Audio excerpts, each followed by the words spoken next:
Voilà, comme je viens de dire, avec la surprise de tout le monde, Vladimir Poutine prend une décision de retirer la plupart de ses bombardiers ou bien de ses armes de la Russie, de la Syrie, pardon, pour un retour vers la Russie. Tout le monde se pose la question, chacun fait des avis concernant une telle décision actuellement dans cette situation où le régime syrien dirigé par Bachar al-Assad et l'opposition syrienne sont sur la table pour négocier le futur de la Syrie.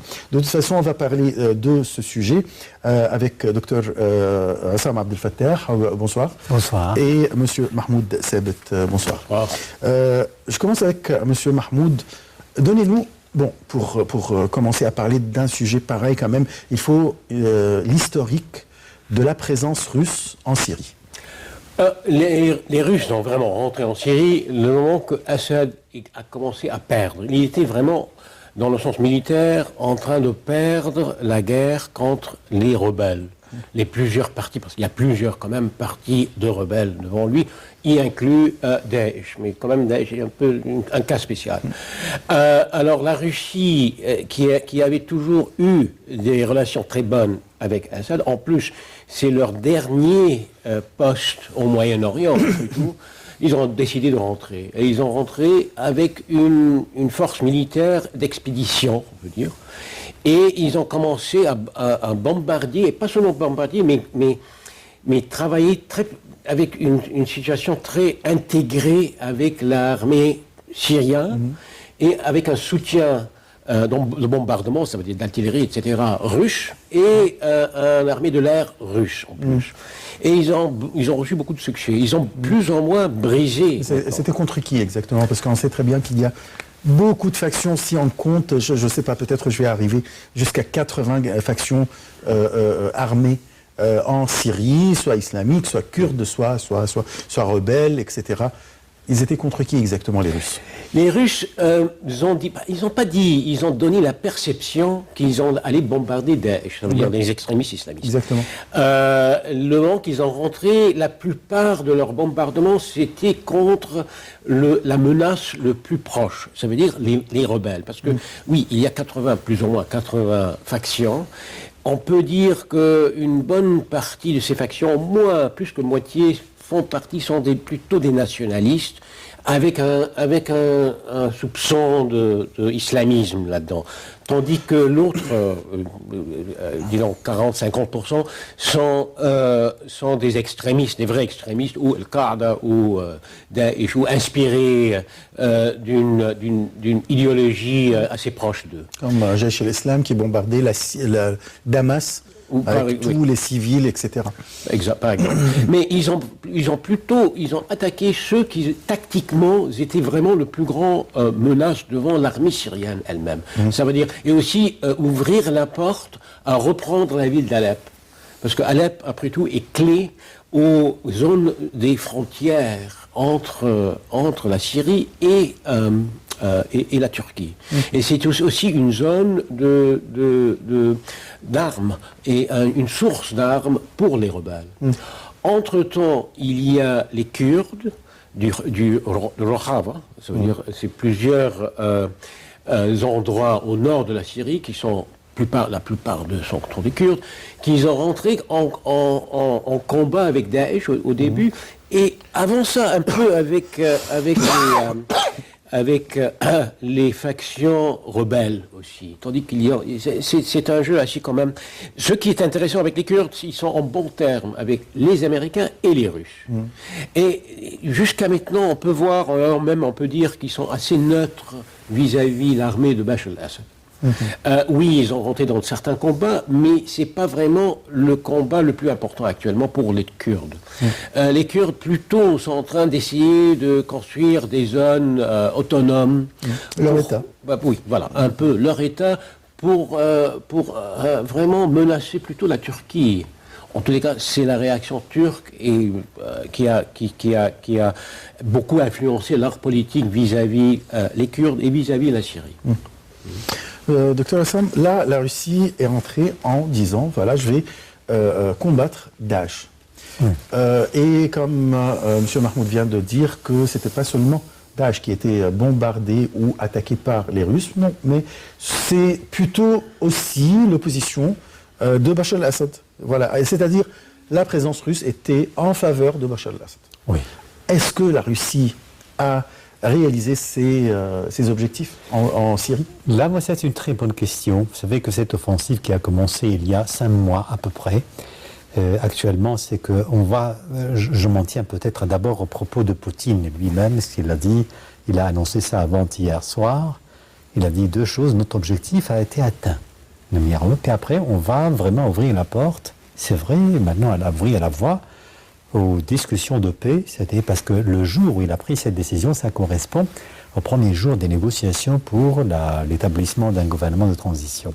Bon, pour lui, ça veut dire la mission a réussi, considérée comme réussie. Mais maintenant, c'est par rapport aux objectifs. Quand on veut analyser la situation, on va dire quels étaient les objectifs. Oui, c'est combattre Daesh. Pourquoi? Parce qu'il y a beaucoup de détenteurs de passeports russes parmi Daesh. C'est-à-dire aussi des républiques islamiques à côté de la Russie. Il y a beaucoup, c'est un grand nombre. Donc il a dit, je vais combattre Daesh. Il y a beaucoup de Russes. A beaucoup souffert. Tchétchène, tout à fait. Absolument. Plein de pays là-bas, oui. Un des pays vraiment d'où viennent, en fait, s'exportent beaucoup de djihadistes. Donc il a dit, je vais combattre Daesh. Puis après, certainement, il y a d'autres objectifs implicites. C'est quoi? La Russie a vraiment s'est sentie en train de perdre. Perdre quoi? De l'influence de l'autorité, parce qu'on sait très bien qu'il y a des bases navales, bases aériennes aussi à Tartous, c'est-à-dire à l'attaquer. Et puis, donc c'est une position stratégique. Et la politique de Poutine, actuellement, c'est même avant de mener des raids contre la Russie, c'est quoi?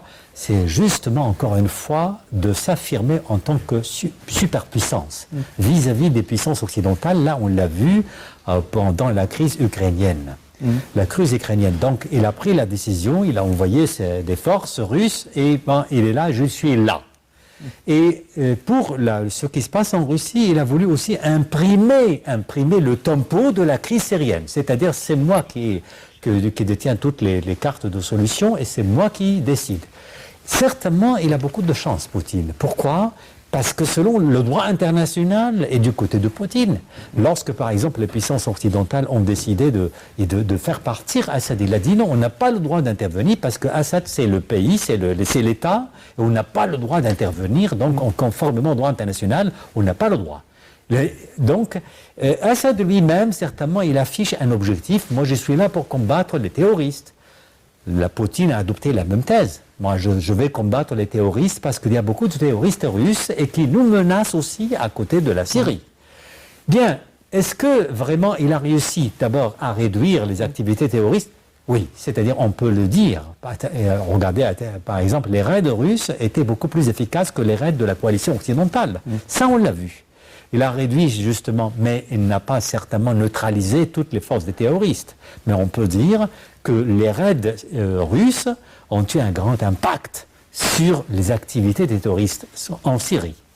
Troisième chose qui est à mon avis aussi très importante, c'est à côté de ça, c'est que lui, il veut toujours la même chose, comme je viens de le dire, imprimer le tempo, ça veut dire au cours des négociations, ça veut dire qu'il veut confirmer sa puissance au cours des négociations. Regardez, sa puissance peut-être s'exprime comment? Là, c'est-à-dire qu'il est très important justement de mener ces négociations au bout conformément aux objectifs de Poutine parce qu'il y a toujours une certaine intention, c'est que l'État, la fédéralisation proposée dans les négociations de Genève, c'est de quoi? C'est d'abord de maintenir le régime de Assad, on ne peut pas l'obliger à partir, mais de faire une sorte de fédéralisation. Fédéralisation qui comporte aussi l'opposition. Mais quelle opposition? Voilà. Ça, c'est très... L'opposition, justement, il y a une grande partie de l'opposition qui n'a pas fait part, en fait, à la rébellion contre Assad. Ça, et puis après, c'est-à-dire, il est resté complètement neutre. C'est cette position qui a été, si vous vous souvenez, il a été aussi invité au cours de premières négociations de paix. C'était ça, vraiment, le groupe d'opposition qui était reconnu par le gouvernement russe. Et puis après, certainement, les Kurdes, comme mon collègue vient de le dire, c'est vrai, les Kurdes laïcs qui se trouvent au nord d'Alep. C'est-à-dire là, ils vont constituer une bande. Donc l'idée peut-être, c'est quoi? C'est de diviser la Syrie et de faire une fédéralisation. Il y a par exemple une partie attribuée aux sunnites, bien sûr, une partie aux alaouites et chiites, une autre partie aux Kurdes. Il y a un autre objectif aussi, là vraiment, c'est-à-dire il y a beaucoup d'observateurs occidentaux qui estiment que vraiment les objectifs n'ont pas encore été atteints par Poutine à cause de ça, c'est-à-dire il a voulu justement neutraliser complètement la frontière du nord qui sépare la Turquie, les frontières séparent la Turquie avec le nord d'Alep. Oui. C'est ça. Est-ce qu'il a réussi? Il n'a pas réussi. On ne peut pas dire là vraiment, c'est pour ça que les Occidentaux considèrent qu'il n'a pas réussi à atteindre son objectif, cet objectif-là. Et puis pour l'idée, mais du point de vue... il ne l'a pas neutralisé, c'est-à-dire... Il ne l'a pas neutralisé, ça veut dire affaiblir complètement, c'est-à-dire lorsque par exemple vous voulez... Affaiblir qui? Affaiblir les Turcs, c'est-à-dire les Turcs. Les Turcs. Oui, les Turcs, bien sûr. À la suite de la chute de l'avion russe. Hein. Donc on dit que non, absolument pas, il n'a pas réussi justement à atteindre cet objectif et que maintenant les Kurdes se trouvent là, il a riposté donc une force, une puissance kurde, et c'est-à-dire il invite les Kurdes aussi à participer. Il ne faut pas oublier aussi que les Kurdes sont soutenus par les États-Unis en même temps. Donc, et c'est pour cela, vous voyez, ça c'est en général. Est-ce que... il y a un autre objectif aussi, certainement, qui n'a pas encore été, mais qui est toujours contesté par les Russes, c'est que la situation intérieure en Russie, c'est-à-dire, regardez, la chute du prix du pétrole, la crise économique, était un motif pour l'idée de retrait. Là, c'est-à-dire, certains observateurs soutiennent cette opinion, c'est-à-dire actuellement, il y a une crise, même en le pétrole. Mais en fait, c'est pour les Russes eux-mêmes, qu'est-ce qu'ils disent, les observateurs russes? Ils disent maintenant, ils veulent justement avoir le dernier mot dans les négociations de Genève. Et en même temps, le fait de décider le retrait, vous savez, ça quand même, c'est une décision qui a été bien accueillie par les Occidentaux. Et ce qui, disons, pourrait toujours ouvrir la porte à quoi? À la relance de négociations et aussi l'arrêt complet des sanctions qui menacent en fait la Russie. Concernant la crise économique, là, mais les Russes ça leur a beaucoup coûté la présence en Syrie. Ça leur a, écoutez, bien sûr, ça leur a coûté. C'est-à-dire, c'est pas en faveur des Russes là. Si, mais quand même. Mais non, c'est quand même, vous savez que, enfin, oui, certainement.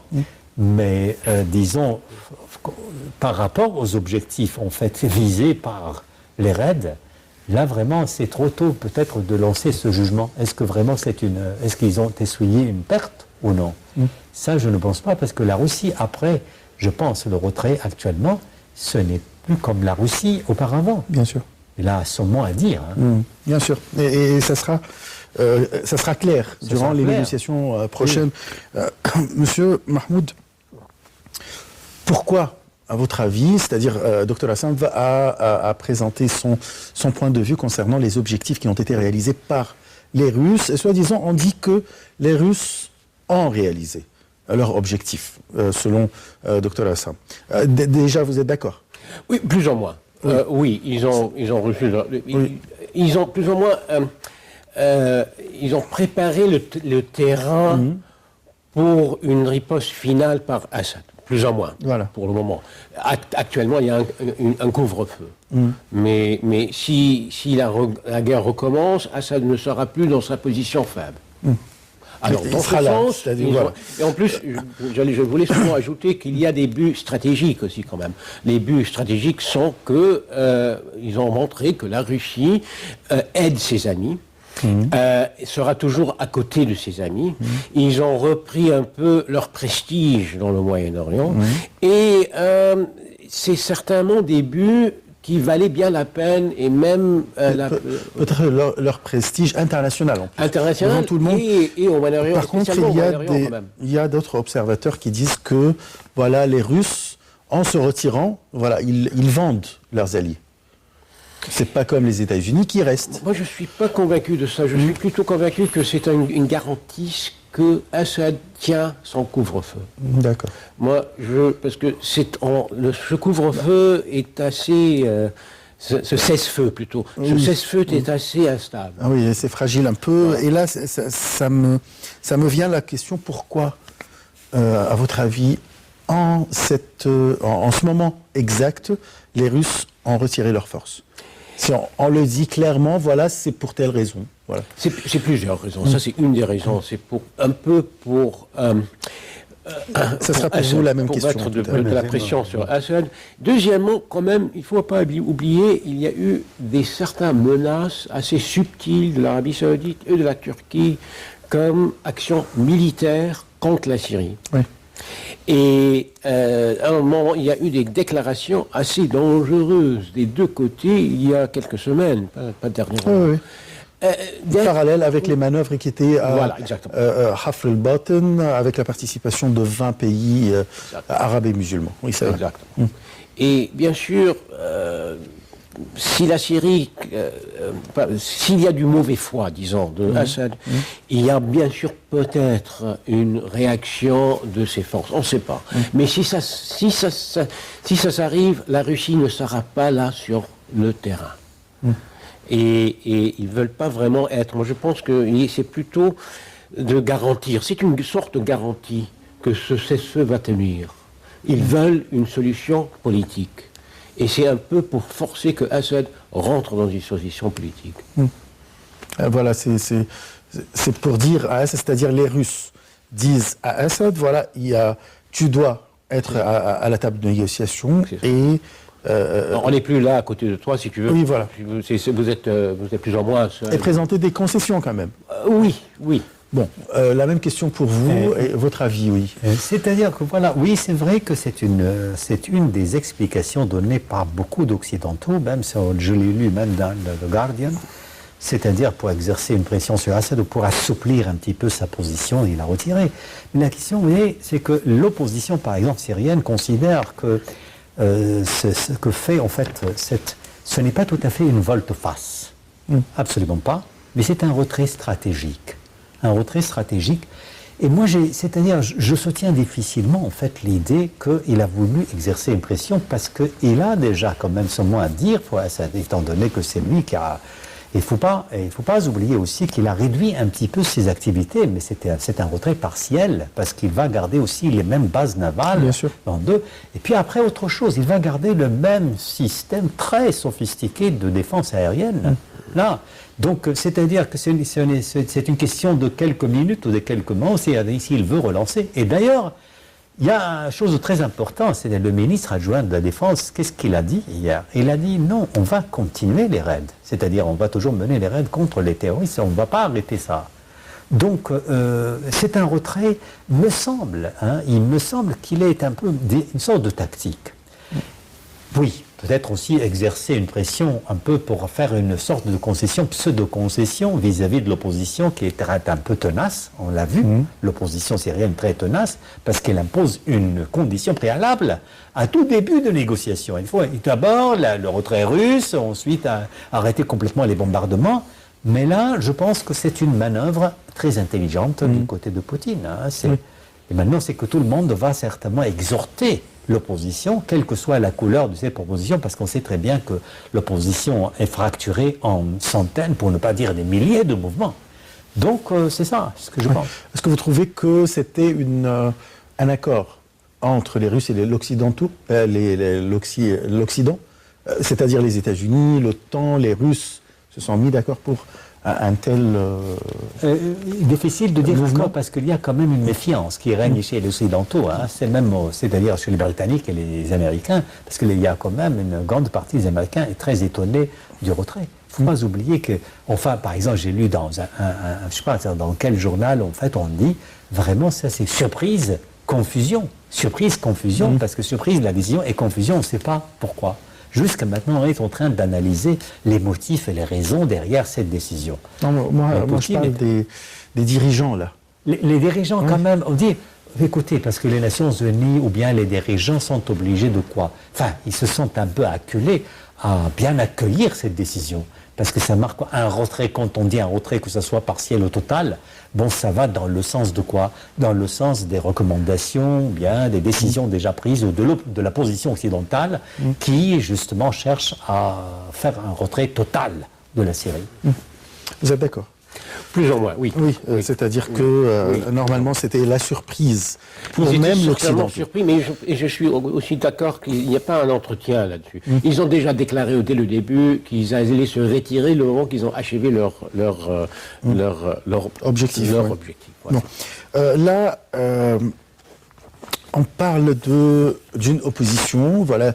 Bon, soi-disant, on va arriver à une conclusion que voilà, la Russie s'est retirée pour le fait de donner la chance à la négociation. Mais aujourd'hui, la négociation, c'est entre qui et qui? Le régime, Bachar el-Assad, on le sait très bien, l'opposition. Qui est l'opposition qui est représentée sur la table de négociation aujourd'hui? C'est plutôt l'armée libre syrienne. C'est plutôt L'armée libre, c'est les frères musulmans, si on peut dire? Non, non, pas vraiment. Il y a un assez grand nombre d'officiers sunnites, de soldats sunnites, qu'ils ont Sunnites, c'est frères musulmans. Ils ont changé. Et entre parenthèses, il y en a beaucoup qui sont retournés aussi. Oui. Hein. Mais c'est plutôt le noyau de ça, c'est plutôt ces anciens soldats, ces anciens officiers de l'armée syrienne, en plus leurs alliés. Ça veut dire des forces plutôt, on ne peut pas dire laïques, parce que ce ne sont pas vraiment des laïcs. Il y a un élément islamique là-dedans, mais pas dans le sens que Daesh ou Al-Qaïda, les extrémistes. Mais il y en a là-dedans. Est-ce que c'est les frères musulmans? Non, en ça aussi je doute. Tandis qu'il y a une groupe des frères musulmans qui ont quand même leur groupement. Par contre, si vous me permettez, là, la grande chaîne très connue, qatariote, Al Jazeera par exemple, quand elle veut filmer un bombardement de la part de l'armée libre, c'est toujours les invités dans l'armée libre, ils font très frères musulmans, avec leur petite barbe très connue, etc. Et avec les mêmes, termes qu'on utilise quand ils bombardent quelque chose, quand ils disent des termes qu'on connaît très bien. Bien sûr, ici en Égypte, qu'est-ce qu'on a souffert des frères musulmans? Alors on les connaît très bien. Alors je ne vois pas qu'il y a une différence, sans oublier que Al Jazeera quand même a une tendance frères musulmans. Moi, je ne suis pas complètement d'accord, pour une raison assez simple. Dès le début, la résistance au début n'était pas vraiment islamiste. Ça est devenu plutôt islamiste le moment qu'il y a une guerre, le moment qu'il y a des pertes de ce genre. Bien sûr, l'islam rentre dans l'affaire parce que ça fait partie du moral de l'opposition. Pour attirer quand même le peuple. Ça. Ouais. Entre-temps, bien sûr, les extrémistes sont rentrés dans l'affaire. Il y a beaucoup de ces éléments qui ont changé, qui ont rentré avec le côté islamiste parce qu'à la fin du compte, ils étaient beaucoup mieux armés et aussi beaucoup mieux financés. Ils avaient des armes, tandis que la résistance, dès le début, ils étaient en train d'acheter leurs propres fusils, leurs propres munitions quand même. Alors oui, il y avait une différence dans le sens du soutien des partis, des plusieurs partis. Mais en disant que, parce que une des choses que quand je dois dire qu'il faut quand même parler contre l'idée que toute opposition à Bachar el-Assad sont tous ces terroristes. C'est pas vrai. Non, bien sûr. Au début, on pouvait bien dire on pourrait bien dire dès le début, 8%, 9%, c'est vraiment des terroristes islamiques. Oui, pas question. Aujourd'hui, bien sûr, le nombre est beaucoup plus augmenté, mais c'est certainement pas la majorité. On peut dire, c'est plutôt 60%, oui, on peut dire que c'est des extrémistes, mais il y a une bonne 40% à 50% qui ne le sont pas. Mais qui domine? C'est la barre qui domine. Ceux qui dominent actuellement sont ceux qui sont bien financés et bien nourris, dans le sens d'armes. Oui. Et ça, c'est la faute, je pense, de ceux qui les en soutiennent dès le début, ça veut dire l'Ouest, qui n'ont pas vraiment rentré avec un soutien militaire aux rebelles neutres, modérés. Ils ont laissé les pays de la région financés et armés. Les islamistes, voilà. C'est ça. Voilà. Vous avez une constitution plus claire peut-être pour cette... Oui, c'est-à-dire, d'abord, mais c'est-à-dire en ce qui concerne pour les pourvoyeurs d'armes, c'est l'Arabie Saoudite et les Américains aussi. comme envoyeur d'armes à l'opposition. Mais vous avez posé une question sur la couleur de cette opposition. Vous avez vraiment...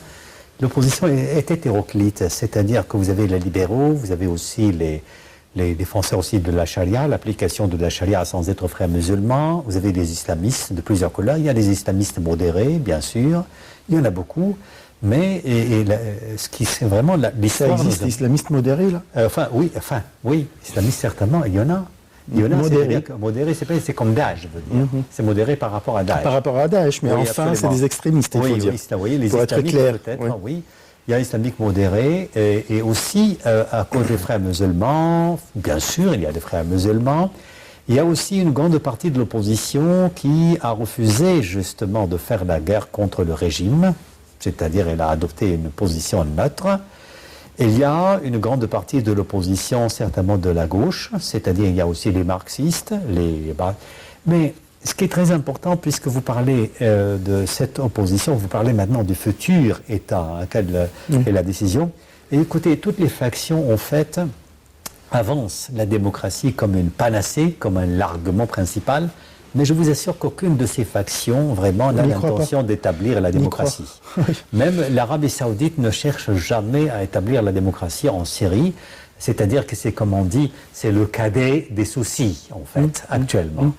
Et puis, autre chose, pour, par exemple, les baathistes, vraiment sont très loin d'établir un État démocratique ou un régime démocratique. Mais ils sont là depuis je ne sais pas combien d'années. Oui, s'ils le voulaient, alors ils l'auraient dû le faire, quoi. Par exemple, et la fédéralisation, ça va quoi? La fédéralisation, oui, c'est une très bonne idée, c'est un bon projet, mais je vous assure que ça sera aussi l'origine de quoi? De d'autres types de combats entre les factions.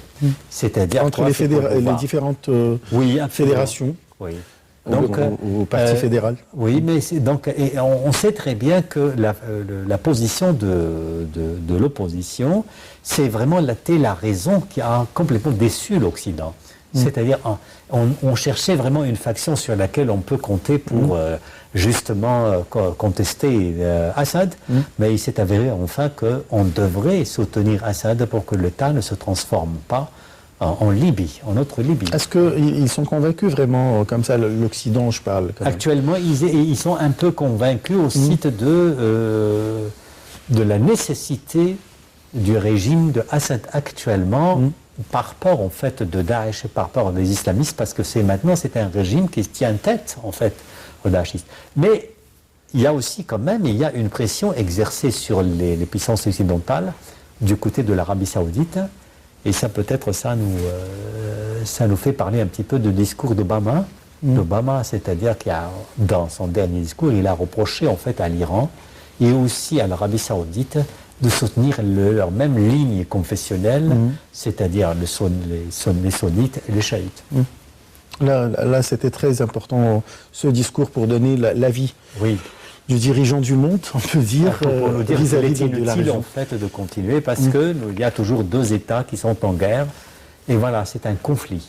Et le conflit qui est vraiment éternel depuis très longtemps, pas millénaire, jusqu'à maintenant ce conflit est là, il est à l'origine vraiment de tous les troubles actuellement, Daesh. Même si le gouvernement, l'Arabie Saoudite sur le plan officiel, paraît, par exemple, critiquer Daesh ou critiquer, par exemple, le terrorisme islamiste, il y a quand même une grande partie des Saoudiens, des émirs, par exemple, qui soutiennent, en fait, ces factions, du fait qu'elles sont des factions sunnites. Contre les chiites, mais c'est ça le problème de toute la région, c'est que... Et l'axe, oui, l'axe, c'est-à-dire l'Irak, la Syrie, le Liban. Regardez ce qui s'est passé, par exemple, récemment avec le Liban. Le Liban. Ouais. Je voulais seulement ajouter quelque chose. Cet conflit entre sunnites et chiites n'a vraiment pas, c'est pas vraiment s'allumer avant l'invasion de l'Irak. C'est que l'Irak a été envahi par les États-Unis en 2003, et qu'ils ont plus ou moins donné l'Irak sous une influence chiite. Et aussi, bien sûr, avec une influence iranienne derrière, dans un certain sens, les chiites dans l'affaire. Et c'est ça vraiment qui a allumé la situation, parce que l'Arabie Saoudite, qui est juste à côté, a eu peur. Et c'est ça, c'est Avec la présence d'El Bahrain, Avec par les- exemple, voilà, exactement. où la plupart de la population est chiite, Exactement. la Syrie, le Liban, ce qui a fait vraiment Exact. la polarisation dans la région. Heureusement que c'est pas en Égypte et dans cette région. De toute façon, on va parler dans une autre émission concernant ce qui se passe à la Libye, qui n'a rien à voir avec sunnites et chiites et tout. Vous êtes optimiste pour ces négociations en Syrie en 30 secondes? Une minute. C'est-à-dire pour que les négociations donnent une solution définitive. Ouais. Il n'y a aucun lieu d'être optimiste. C'est vrai. C'est-à-dire qu'il n'y a pas de nouveauté. Enfin, il n'y a pas de nouveauté. Bachar al-Assad est maintenant là, et chiite, ça veut dire qu'il y aura toujours le conflit entre chiites et sunnites. Et j'ajouterai une chose qu'il ne faut jamais oublier, c'est qu'il y a des îles sur le Golfe qui, en fait, jusqu'à maintenant, contestées par les pays du Golfe, par les Émirats du Golfe, parce que l'Iran a mis la main sur ces terres. Donc, le conflit va continuer. Vous partagez le même avis? Oui, je ne suis pas optimiste. C'est-à-dire, pour le moyen terme. On verra une 7e année pour la Syrie dans ce conflit, moi, je pense sans que solution. Un des clés, c'est que la chute de Bachar al-Assad, peut-être pas sa régime, mais lui personnellement, et ça ne va pas se passer dans le futur actuel. Alors, Malheureusement. L'Arabie Saoudite a une peur bleue Du chiisme. Oui. C'est normal. Ou bien c'est clair. Oui. Je vous remercie beaucoup, Dr Hassan Abdel Fattah. Monsieur Moussa Abed, je vous remercie beaucoup. Voilà.